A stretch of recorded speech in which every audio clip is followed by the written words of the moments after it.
अस्सलाम वालेकुम। मेरा आज का टॉपिक होगा हेपाटाइटिस ए। हेपाटाइटिस ए, इसके बाद फिर हेपाटाइटिस बी, हेपाटाइटिस सी और हेपाटाइटिस डी और हेपाटाइटिस ई। ये 5 इकसाम होते हैं हेपाटाइटिस के। सबसे पहले हेपाटाइटिस ए के बारे में आज हम बात करेंगे कि हेपाटाइटिस ए क्या है।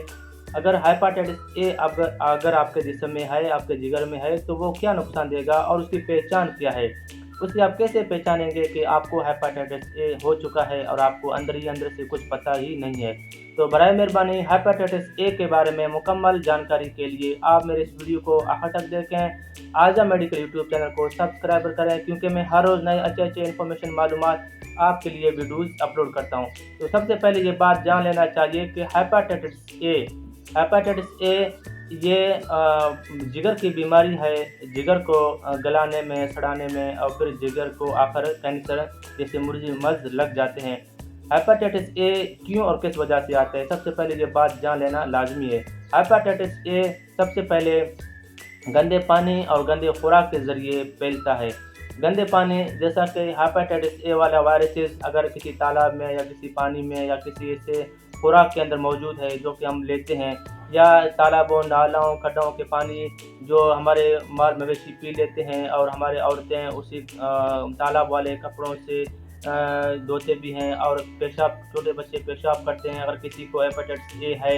इसी तरह हेपाटाइटिस ए आलूदगी गंदे पानी के ज़रिए और खुराक के ज़रिए, जैसा कि हम खुराक खा लेते हैं उसके ज़रिए फैलता है।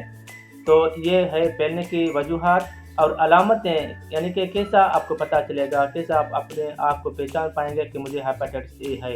उसकी पहचान, उसकी अलामतें ये होंगे कि शदीद कमज़ोरी आपको होगा, आपको कमज़ोरी महसूस होगा और आपको थकन, थोड़ा चलते सांस की ज़्यादा फूलना, थकावट महसूस करना, ये हेपाटाइटिस ए की अलामतें में से एक अलामत होगा। और मांतली, यानी कि छाती का भारी होना, मैदे का भारी होना, खुराक का हजम ना होना और उल्टी आ जाना, ये भी एक अलामत है।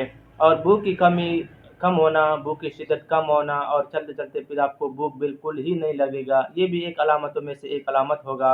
और आंखों का पीलापन और पूरे जिस्म का पीलापन, नाखूनों का पीलापन, ये भी हेपाटाइटिस ए को ज़ाहिर करता है। और पेशाब का गहरा रंग होना और पेशाब का रंग पीला होना और पेशाब में जलन होना, सोजिश होना, ये भी हेपाटाइटिस ए की अलामतों में से अलामत है। और पेट का दाएं साइड का हिस्से में दर्द हो जाना, ये भी हेपाटाइटिस ए की अलामतों में से अलामत है। और हेपाटाइटिस ए का इलाज ये है कि हेपाटाइटिस ए गंदे पानी और गंदे खुराक के ज़रिए फैलता है, लेकिन खुशकिस्मती ये है कि हेपाटाइटिस ए और हेपाटाइटिस बी हमारे क़ुव्वत मुदाफ़ियत अगर एक्टिव है, हमारे क़ुव्वत मुदाफ़ियत इम्यूनिटी बेहतर है, जिस्म में ताकत है, क़ुव्वत है, तो वो अंदर ही अंदर से खुद डिस्चार्ज करेगा हेपाटाइटिस ए के वायरसों को, बैक्टीरिया को अपने आप खारिज करेगा। एक सेहतमंद इंसान अपने आप को कवर कर लेगा। अगर इसको ध्यान न दिया जाए, हेपाटाइटिस ए अगर आपको है, गंदे पानी मुसलसल आप ले रहे हैं, गंदे पानी और गंदे खुराक आप मुसलसल ले रहे हैं, तले हुए और मिर्च मसाले वाले खुराक आप एक्टिविटी ले रहे हैं, तो फिर ये अंदर ही अंदर से आपको चलते चलते हेपाटाइटिस ए बी का शिकल इख्तियार कर लेगा और फिर बी से सी, सी से डी और फिर आपकी हड्डियों में चला जाएगा और आपके जिगर को गलने में, सड़ाने में, जिगर को सोजिश और जिगर को गलते सड़ते फिर आपका पेट का साइज़ फूल जाना और फिर आखिर में जिगर का कैंसर होना, यही अलामतें यहीं से इब्तिदा हो जाते हैं। तो मज़ीद मालूमात के लिए आप मुझे कमेंट करें, मैं आपको कमेंट पे जवाब दे दूँगा। आजा मेडिकल यूट्यूब चैनल को आप सब्सक्राइबर करें, मेरे यूट्यूब चैनल पे विज़िट करें, फेसबुक चैनल पे आप चले जाएँ, बहुत सारे वीडियो मैंने अपलोड कर चुका हूँ, उन वीडियो को आप देखें, आपको इल्म की जानकारी हासिल होगी। शुक्रिया, अपना ख्याल रखिएगा। अल्लाह हाफ़िज़।